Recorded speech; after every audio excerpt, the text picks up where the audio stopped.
ಬೆಳಗ್ಗೆ ಬೇಗ ಎದ್ದು ಅಲ್ಲುಜ್ಜಿ ಮುಖ ತೊಳ್ದು ರೆಡಿ ಆಗ್ಬಿಟ್ಟು ಸೆಂಟ್ ಹೊಡ್ಕೊಂಡು ನಮ್ಮಪ್ಪ ನನಗೆ ಕೊಟ್ಟಿರೋ ಟಿಫನ್ ಬಾಕ್ಸ್ನ ಎತ್ತಾಕೊಂಡು ಬ್ಯಾಗ್ ಹಾಕೊಂಡು ಹೊರಡಿದ್ದು ಕಾಲೇಜ್ ಕಡೆ. ಗಾಯ್ಸ್, ನಾನು ಹಳೆ ಕಾಲೇಜು. ನಾನು ಇಲ್ಲಿ 4 ವರ್ಷ ಓದಿದ್ದೀನಿ. ಸ್ಕೂಲ್ 2 ವರ್ಷ, ಕಾಲೇಜ್ 2 ವರ್ಷ. ಕಾಲೇಜ್ ಲೈಫ್ ಅಂತೂ ನನಗೆ ನರಕ ಇದ್ದಂಗಿತ್ತು. ಒಂದು ವಿಷಯದಲ್ಲಿ ನಾನು ಸಿಗಾಕೊಂಡ್ಬಿಟ್ಟೆ. ಇವಾಗ ಅವರು ನನ್ನ ಜೊತೆಗಿಲ್ಲ. ನೋಡಿ ಗಾಯ್ಸ್, ನಿವಾಸ್ ಬೇಣವ್ರಿಗೆ ಬಂದವ್ ನೋಡಿ. ನಾವು ಹೊರಡಿದ್ದು ಮೆಟ್ರೋ ಸ್ಟೇಷನ್ ಕಡೆಗೆ. ಮೆಟ್ರೋಗೆ ಬಂದಾಯ್ತು ಗಾಯ್ಸ್, ಮುಗೀತು ಗಾಯ್ಸ್. ಇವತ್ತು ಎಕ್ಸ್ಪೆಕ್ಟೇಷನ್ ಫಿಲ್ ಆಗಿಲ್ಲ.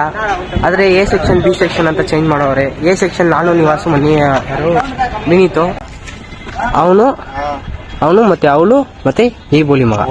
3 ನಿನ್ನ ಅವಾಗ ಗಂಡ್ಸು ಅಂತ ಅನ್ಕೋತೀವಲ್ಲ ನಾವು, ಅದು ನಾವು ಮಾಡೋ ಮಿಸ್ಟೇಕ್. ಮಂದಿ ಚಿತ್ರಾನ್ನ ಎಲ್ಲಾರು ತಿನ್ಬಿಟ್ಟು ಅಲ್ಲೇ ಮೆಟ್ರೋ ಸ್ಟೇಷನ್ ಬಂದ್ಬಿಟ್ಟು ಈ ತೂತೊಳಳೆ ಕಾಯಿನ ಹಾಕ್ಬಿಟ್ಟು ಮೊದಲು ಸರಿಯಾಗಿ ಮಾತಾಡೋದ್ ಕಲಿ. ಬಂದಾಯ್ತು, ಭುಜ ಎತ್ಕೊಂಡು ಮನೆಗೆ ಓಡೋದೆ. ದಾರಿಯಲ್ಲಿ ನನ್ನ ಫ್ರೆಂಡ್ ಸಿಕ್ಕಿದ್ಲು, ಅವನ ಜೊತೆ ಮಾತಾಡ್ಬಿಟ್ಟು ನಾವು ಬಂದಿದ್ದು ಪಾನಿಪುರಿ ತಿನ್ನೋದು. ಆಗ್ಬಿಡಿ, ನನ್ನ ಹೆಸರಲ್ಲಿ ಡಿಸ್ಕೌಂಟ್ ಕೊಡ್ತೀನಿ.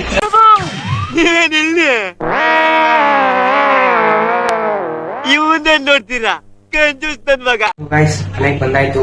ನೆನ್ನೆ ನನ್ನ ಮಿನಿ ಬ್ಲಾಗ್ ನೋಡಿ ನನ್ನ ಫಾಲೋ ಮಾಡಿದ ವಿಶ್ವದರ್ಶನ್ ಯಾಕಾಗೂ ಮತ್ತೆ ಸಂದೀಪ್ ಯಾಗೂ ತುಂಬಾ ಧನ್ಯವಾದಗಳು. ಮತ್ತೆ ನಾಳೆ ವ್ಲಾಗಲ್ಲಿ ಮೀಟ್ ಆಗೋಣ.